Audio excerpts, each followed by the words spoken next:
ready?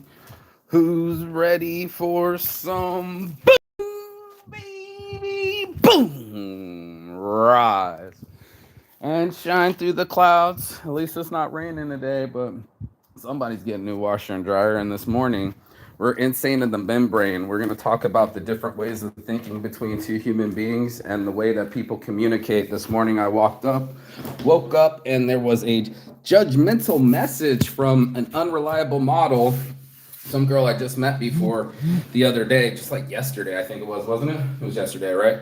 And she's looking at all the photos and she's like, wow, most of your stuff's really sexual. And I'm like, I don't see any nipples. I don't see any bras. I don't see any panties. I see that all over Instagram, but you know what it is. So as she's telling me, and good luck, I can literally see when a human being shuts down their potential, shuts down their brain, and shuts down their ability to learn. This is the key to this morning's motivation, and we're going to get into it. Shall we, Saints Addiction. Boom, baby, boom. So it's interesting to me because I've actually faced real fear. Not a lot of people have ever had their life on the line, falling on the motorbike when all the other bullshit, and I mean the super bullshit, the denial, the regret, the fear, all the stuff that we consider to be real, lay waste in front of me. Like I'm tumbling. The guy said I look like a cartoon character on an LCD screen. Like I was tumbling. And part of this was I didn't give a fuck about my hair for the first time. Like, how's my hair look when I die? Or how much I had in my bank account. Usually a number one worry for most human beings if they're being super, super honest with themselves, right? And when you get to an honesty point, especially in South Korean prison, especially in solitary confinement in a 4-foot by 12-foot space with a squat toilet, you got to have some honest conversations with yourself. And a lot of people aren't that honest with themselves. This is why habits form. This is why addictions are real. This is why we keep ourselves in self-denial, because we never want to question the opposite of ourselves, because that would make us insane in the membrane, right? That would make us insane to actually question our thinking and why we think the way that we think. So it's not like I'm just Socrates or Plato or Aristotle and walking around. I think it was Plato that did the most of why is this, why is this, why is this, mixy. It's naden. It's Turkish and Finnish. They say mixi in Finnish and naden in Turkish. But I saw this gentleman put his hands in the air and go naden, and I was just like, I know exactly what he's saying. And he's saying, why is my life like this? Why is this happening to me? And why am I the way that I am? Great questions. This is psychology 101. This is the reasons why most of us look into our past, look at our ancestries, and look into our genetics to see the reason why we are the way that we are. So most people don't even know the reason they are the way that they are. They don't even know the reason they feel why they are feeling. And then they just go from feeling to feeling, impulse to impulse, purchase to purchase, and it's a consumer cycle. They'd like for you to stay that way. In the morning motivation, we reach, preach, and teach to everyone that wants to hear it, right? If you're not going to hear it, it's going to land on deaf ears and you'll never hear it, you'll never see it, and it'll never be part of who you are. The point of this was to see somebody actually see themselves through the mist, through the bullshit, and through the fear that normally alters their thoughts. So most people, they're not going to say that, yeah, I just didn't do it because I was afraid. That's not what they're going to say. They're going to say it was bad weather. They're going to say it's not the right time. They're going to let a little escape route right out the back door go like, oh, this is my exit for my accountability.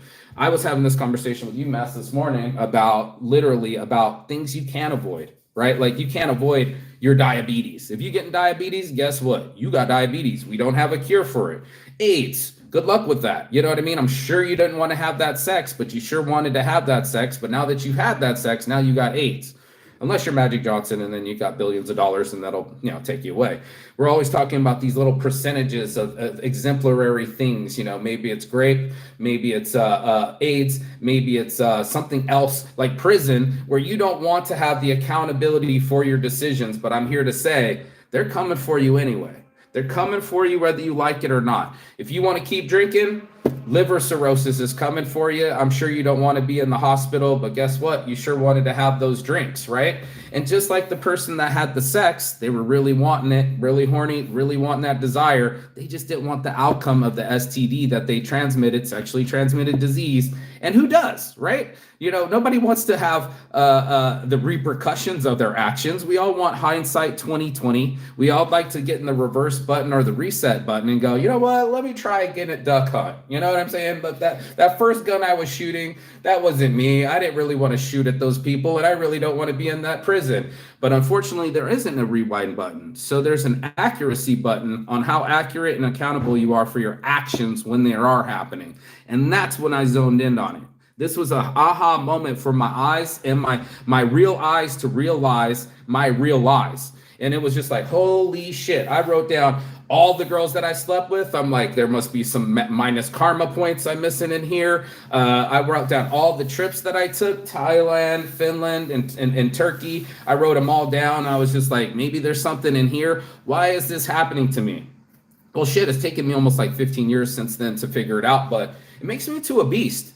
It meant that when he said, Maka, endure, and he screamed it like that ENDURE, all the words of endure, when this guy could barely say yes or no, told me to endure my situation and stop bitching about it. And whatever mindset that I had at that moment needed to stop, and I needed to start getting with it. And if I didn't get with it, the jail time wasn't going to stop. You think that they cared that they were going to have 5 years of my life in solitary confinement? I already spent 6 months of my life, a half year inside there. It's enough for me to get my attention. And I'm not somebody that exactly gets to be pushed around or you can tell no to, or I'm easily influenced. But that was also my ignorance, right? Your ignorance is your bliss till it's not blissful anymore. And then you get to see your actions turn into reactions and situations and accountability that you don't want to even see. And I didn't want to see that I already okayed my buddy to send the weed. He told me in LA, I don't want to do this. I told him, don't be a pussy. The moment I said, don't be a pussy is the moment I signed my own contract for prison in South Korea. I don't want to admit it, but it was true. He gave me an out and I didn't take it. Now, when I got an out from my last friend, when I had 100 grams going through London Heathrow Airport coming into Finland, he's like, yeah, man, I don't feel comfortable with you taking 100 grams in with you. I'm like, don't be a pussy. And I went, wait, I've already lived this life. I'm going to listen to him and I'll leave my 100 grams. Did I want my weed? Of course I wanted my weed. Did I want prison? Of course I didn't. And those are the two things that needed to happen. Was I needed to let go of something. And I wasn't the type of person to let go of my no or my position or my way of thinking. And that was my downfall. So there was a time for all of us to be right? Like our denial will make us feel right. Our compulsions will make us feel right. Definitely our addictions will make us feel right. But is it right? And the term of right and wrong, how it switches around, it's more of a judgment than it is a thorough examination, right? And so this other girl, she's just judging a book by its cover, and she's just watching maybe 10 photos and making a judgment on reliable models. And at the same time, I have 5 different brands, and she's never even seen Saint's brand. Maybe she doesn't smoke weed. Maybe she's not down for the high life, whatever, But for sure, you're 100% to miss the shots that you don't take. Right? This is what most people do. They do a lot of pre-calculation, and they use their intellect and then their feelings, and then they develop an action from there. I'm saying just take action, bold action, and apologize later. You can't take instinct and ignition and that energy and retard it by sophistication and mental masturbation or whatever else you want to do to fucking make it make sense to you. No, we operate on our emotions constantly. We're like, ooh, I gotta have this, and now I'm purchasing it. Or, man, I'm attracted to that girl. Attraction is non-judgmental, bro. It's like when you're attracted, you're attracted. It trumps everything that you had in front of you, including what you were doing at the time. You could be driving a car and see a hot chick and get in a wreck. How many times has guys done that? Like, yeah, I'm supposed to be responsible behind the wheel. Oh my God, did you see her ass? Boom, accident. Like constantly, because we have so many stimulations that inside of our brain, so many things that call for our attention. And it's a wild example to watch, especially when you're still enough. I don't recommend South Korean prison, but when you're still enough, long enough, they call it Vipassana. It's like 10 days without masturbation, no girls, just eat vegetables and quiet. And to be able to actually see your brain not go insane, but watch it run to different feelings. Watch it run to the past, and you're like, where did that come from? Why am I even thinking about that? Why do I even think like this in the first place? Is this because my programming? Is this from my environment? Is this from my family? Is it familiar? And we'd be surprised how much stuff we do because it's familiar. We make a lot of decisions, like the people that we will date and marry and live with for the rest of our lives, because they feel familiar. And this is another thing that goes unexamined, is like our attachment styles. We'll get into relationships, and you might get in a relationship with somebody that has let's say let me use a good example that everyone does, that anxious attachment disorder. There's an anxious attachment style there, where anytime somebody gets close to them, they start getting anxious. They don't know why they're getting anxious, and then they start acting funny, and then things come out funny, and then they're wondering why things keep coming out funny. There's a lot of us doing that. There's a lot of us that are doing that only in relationships, only in business, and only in close quarters, because in your own quarters, when you're by yourself, there's no one to question your thought pattern. There's no one that's going to examine you in your environment. There's nobody going to slap the cookies out of your hand and tell you to stay on the diet. That's just facts. But us and ourselves, watching ourselves operate and go, God damn, I'm addicted to fucking cookies, bro. I was so addicted to sugar, bro, that I was in my head for 2 hours in Brazil. Like, how is this possible? I'm counting the cookies in the bag. I'm rationalizing that I can go eat the cookies. I'm like, Mark, you need to go to bed. And if you wake up in the morning and you still want those cookies, eat them all. That'll be your deal. That was the deal I made with my soul, bro. And guess what? When I woke up in the morning, I forgot completely about the cookies. And then when it came about the afternoon, I started thinking about cookies again. And I was like, God damn, bro, that's more of an addiction than a decision. And that was really shocking to me, to evaluate myself and to see myself make actions without my decisions. Like, I was like, yeah, man, I know how to diet. Yeah, sure. Till it's midnight and I got the munchies and I'm trying to count cookies in my bag for 2 hours, bro. That's calling myself out. You know, you'll be able to call yourself out of your own denial and be like, yeah, it's completely possible that I'm addicted to sugar. It's completely possible that I was addicted to cigarettes and the thing was coming to my hand. Literally, like it was like my own hand was attacking me, and I watched myself have little to no control over myself. And that's when it really started to be Saint's addiction, where I was like, wait, hold on a second. I got to get control over these impulses. I got to get control over these emotions, and I got to get some kind of control over my thought patterns. So I give myself a healthy dose of megahertz at night, you know, making sure that I'm just giving the subconscious some love. In the morning too, some Neville Goddard, some Napoleon Hills, whatever else you want to listen to that'll inspire you, you know, just so my brain in the back isn't thinking about the past or some bullshit or an argument or whatever else my feelings want to obsess on. I'm on some, you are wise, you are wealthy, you are healthy. You know, these are the core things that I should be focused on, but we all say we're going to do it, right? Like, you know, yeah, man, I'm going to get healthy. I'm going to get fit for the summer and I'm going to have a summer body. Turns out, what do? We don't even touch the gym.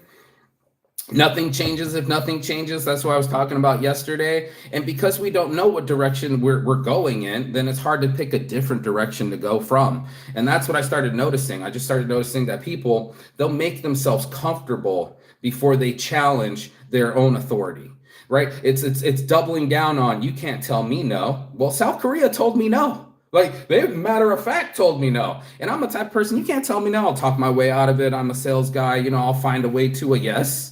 There wasn't a way to the yes. I mean, maybe it was time. Maybe 10 years later, they got a medical marijuana program in South Korea now, but that wasn't at that time. And at that time, they were saying no, and I was saying yes, and we were at an impasse. I was literally putting out my thumb here. I'm like, this is what 3 grams looks like. He puts out his pinky like this and goes, even this means no in South Korea. I was like shocked by our difference of thinking. Right? My thinking was, hey, let me rationalize. I'm from America and we have weed laws and it's legal in Colorado and it's legal in Nevada and it's legal in California. And I went through all 3 states before I went to South Korea. They're like, bro, you're not in America, homie. You're in South Korea. And in South Korea, it's our laws, not the laws that you come from. Another change of events. It's my favorite feeling, but to get an aha moment, the aha moment that gets you to, what did he say? Eureka, the aha moment of, I got in a bathtub and the water went up and I figured out the displacement of water. That's Archimedes, bro. He jumped out of his fucking the bath he was in, booty butt naked, and ran down the street screaming Eureka, old man balls, and everything. And everybody's like, what the fuck is happening? This guy's crazy. But he just went, aha, the blind spot, the thing that I couldn't see. You know what I mean? The thing that's stopping me. And that's why I kept examining myself so nothing would stop me, not even the text messages when people are opting out. When we did 3,330 text message blasts yesterday, they're all stop, fuck you. Guess who I'm calling today? I'm calling all the stops. I'm like, yeah, but you just stopped one of your blessings. I'm like, what do you mean? And I'm like, well, you can stop this text message, but that doesn't stop the emails. It still doesn't stop the phone calls. And it keeps you away from having a team that's on your side instead of against you, because somebody's going to say yes to us. And then guess what? Now they have AI to leverage against their competitors. And then they're going to be wondering, how did these competitors get all of scraping for competition, or scraping for potential customers, or reaching these customers so we can reach, preach, and teach to other people? And they're like, how did that all happen? Well, because you said no. You literally blocked off your opportunity before you even started it. And that's why I talk about the power of yes. And that's why my spiritual mentor, Terry Prince, wrote the book, The Power of Yes, because there's so much more power in just saying yes and watching it go through and taking the advantage. Then the time has passed. There goes your opportunity. There goes the girl. There goes that fun thing you could have done. And there goes your future, because you kept trying to analytically try to control your brain or the way that your life goes. And of course, it feels safe in your brain. You'll be like, yeah, man, I made all the right decisions. And it's like, that's not what it is. I'm a mistake master. I learned from action. Not because I made the right decision. And I had this conversation with him when I was with Benny Mac. He was like, yeah, I'm going to punch this termite mound. Sure, that was your idea. Go ahead, punch it. I'll hold the camera. Then he got scared. And I was like, bro, don't be a little bitch. Move out the way. Bam, I hit it. It's like concrete, bro. I really hurt my hand. I was like, ah. But he was like, aha, you're stupid. I was like, I'm not stupid. I took action. And that's what his analytical Gemini brain would see, was that was a stupidity. I saw like a hole in it already. I thought something else had punched it and it was more soft in my brain. But my point was, I don't know till I try. And nothing beats a failure but a try. So either you fail and say no to yourself, or you try and prove it to yourself. And that's what most people don't want to do. They don't want to prove it to themselves. They want to calculate it and be analytical and figure out all the moves before it even happens. It's like, you don't know what's going to happen. You have no fucking clue. And that's why they say, don't judge a book by its cover. You know what I mean? Only you can write the next chapter. But when we get in our brains, we be like, you know what? I want this to be a safe chapter, or I want this to be an adventurous chapter. And that's been the difference of my life, was doing something different every day and challenging myself to do something different every day. I watched myself get up from naps and then go to a museum and thank myself, because I put the energy into it, and say I would not have gotten that experience had I not tried or attempted or did something. So it's be, do, have, not have, do, be. A lot of us will put it down and kick the rock or the can down the street and be like, as soon as I have it, then I'll do it. Right. And then I'll be it. Then, as soon as I have the money, then I'll be rich. Right. No, rich is a mentality. It's one of my favorite sayings, but it came from your boy Dave Chappelle. But his dad says, poor is a mentality. You are not poor. You're broke. He made a joke about it. But I mean, even the switching of the words, even the order of the way his dad said it, you could see that it planted a seed in Dave Chappelle, young at his heart, that he would do anything not to be poor. And he says it a lot. If anybody's a psychologist, you can see that this is a catching point for him. He's like, yeah, I vote for Trump because I'm rich. He's giving me tax break. It don't work for you because you're not rich. But he constantly talks about having money and not having money. It's a psychology hook for him. Cheating on his wife, maybe he's cheating. There's a psychology hook on him. He's basically telling on himself, like, this is my biggest fear, is to go back to being poor. And that was something that hit him upside the head when everybody was telling him that he was smoking crack and going to Africa, and he wilded out on a show and he left for $50 million. One day, guess what? There was something more than poor that scared him. His freedom. And that was something that shocked me too. You could take all the money in the world from me. I wouldn't trade it for a fucking cent of going back in prison. You could offer me the same time, even though I didn't know when I was leaving the South Korean prison, if you said maximum at 6 months, bro, but when you leave, you have a check for $1 million. I'm like, not worth it.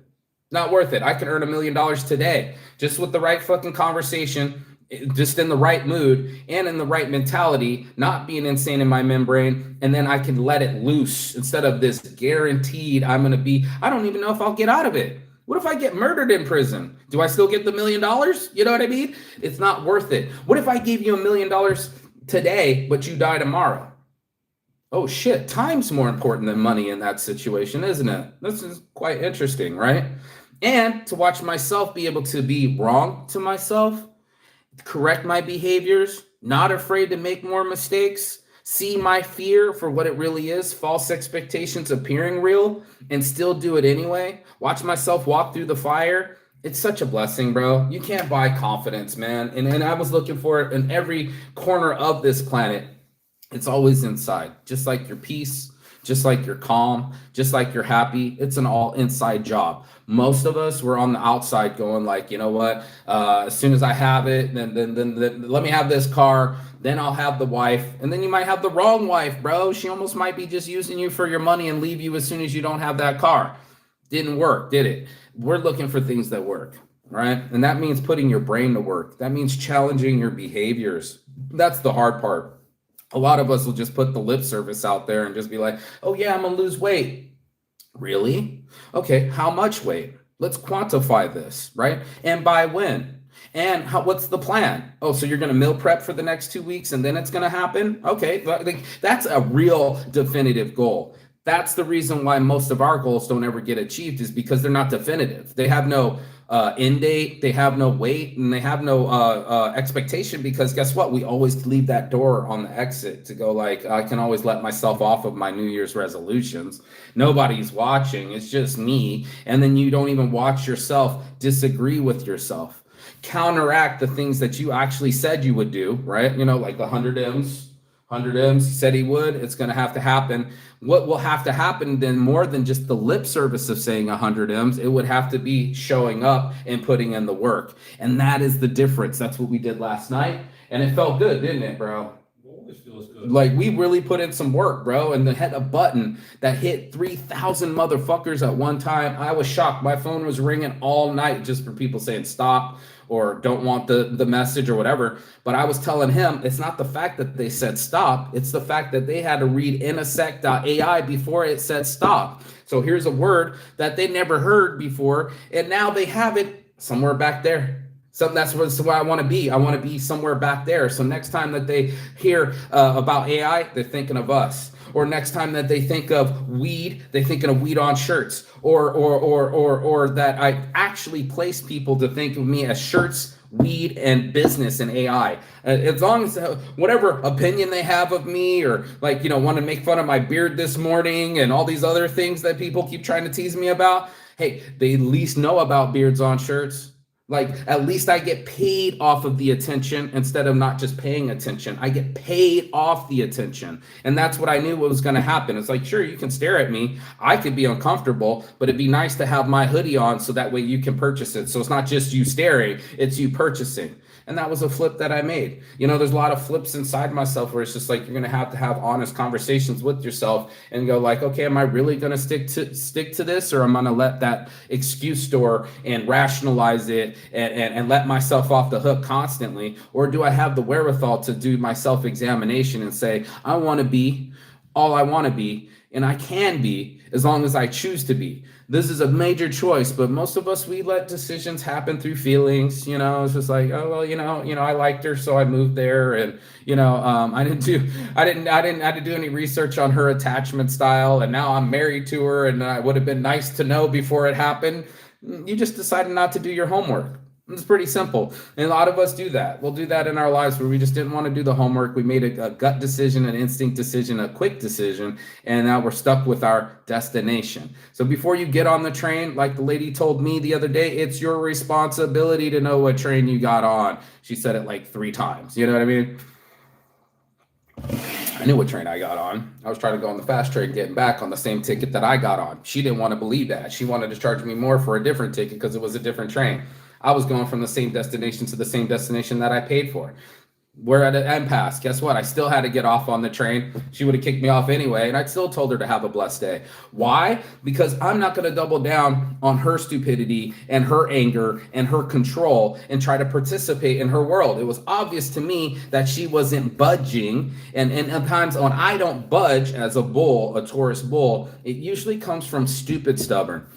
It's different than stubborn, like, hey, man, I'm going to make these phone calls today. That's my stubborn. It's just hard work. That's plowing the field. Stupid stubborn is like not eating before I need the calories. Or stupid stubborn is arguing with my friends, even though I wanted peace instead of being right? You know what I mean? How many times do we do that? A lot. A lot. And that's what ends up happening. It's just like we wonder why our relationships aren't as solid as we like them to be, or why we don't have a circle of influence, or why people are in an epidemic of loneliness. Did you get out of your home to get uncomfortable? Like you got to leave a comfortable zone to get uncomfortable to earn uncomfortable prizes. The unknown prizes of just going for a walk. This guy walked all the way back from Helsinki. It was 9 kilometers, right? Like, fucking go see the city. You for sure not going to ever be here again. Maybe you will, maybe you won't. But for sure, if you don't go outside, then you won't see it. And guess what? It started to rain the next day. So I'm glad he got out and see it. I'm glad I went out into Mallorca. I didn't get any sales from it, but I got to see the city. And that was the objective. It was like there's one objective. There's the goal of selling, smoke and review products and Mike Tyson papers and Snoop Dogg papers and the blunt wraps.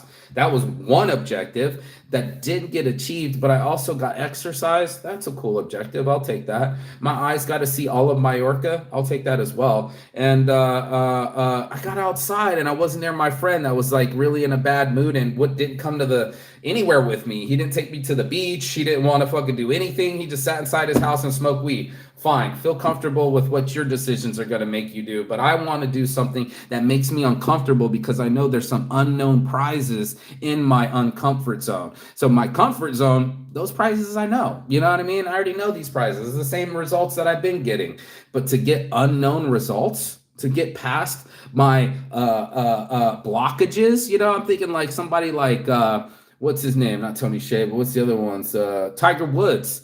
He switched up his swing 3 different times. You're like, why would you? You're Tiger Woods. Why would you ever fix your swing? Bro, he's willing to fix up his swing. Michael Jordan is willing to go back to baseball so he can relive his love for basketball. He got burnt out. His dad died and he didn't want to do it anymore. You can't talk him into the best basketball player of all time, the GOAT, got burnt out on basketball. But guess what? Baseball gave him appreciation. Watching all these guys make $3,000 a month and work so hard, he was like, oh shit, man, I'm making $33 million a year. And these guys are just trying to make it from the D leagues to the big leagues. You don't see it till you want to see it. And that's why it's insane in the membrane, because our brain will try to protect itself from ourselves. And it's always been doing that since we were little, bro. It's like living in a house that a 6-year-old built. Your 6-year-old self made you comfortable with certain conversations, made you adjust to your parents and their lifestyle situation, and the house that you built that says, okay, anytime I have stress or triggers or any kind of negative feelings, I revert back to this little house that I built when I was 6 years old. Maybe I shut up. Maybe I break down. Maybe I regress. We all have something that we do that we revert back to from our childhood that we were like, why we always talk about our childhood? Why are we always talking about in psychology about our parents? Why are we always talking about our environment? These are great track abilities to see your behavior and the way that you developed your own brain. So it's like a lot of us, we just have a brain. We think, we absorb information and we can learn. That's part of it. The other part of it is our consciousness. And this will be Carl Jung, Freud, anybody else that really learned psychology and go, oh shit, that's really what I'm doing, right? I'm dating someone like my mother. What? Like, what? The Oedipus complex? No way. Is that possible? It's a lot possible that we're searching for people that are familiar to us. And we'll make decisions based off that. And there'll be big life decisions too. So before you go out there and you double down on your insanity and insane in the membrane, make sure that you adjust your sails. Make sure that you give yourself an opportunity to see the whole field for what it is, including yourself, your emotions, and your intelligence. That's your morning marijuana motivation. If you got anything out of this, go ahead, like, share, subscribe below. It's your boy Marky Saints Addiction. Peace and love. And as always, Chigathon. That means goodbye, but not forever and finish. And I will see you on the other side as soon as you like, share, and subscribe. But the other side of your fears, the other side of your excuses, and the other side of the world, because that's where I'll be. And that's the challenge I give you today. Peace.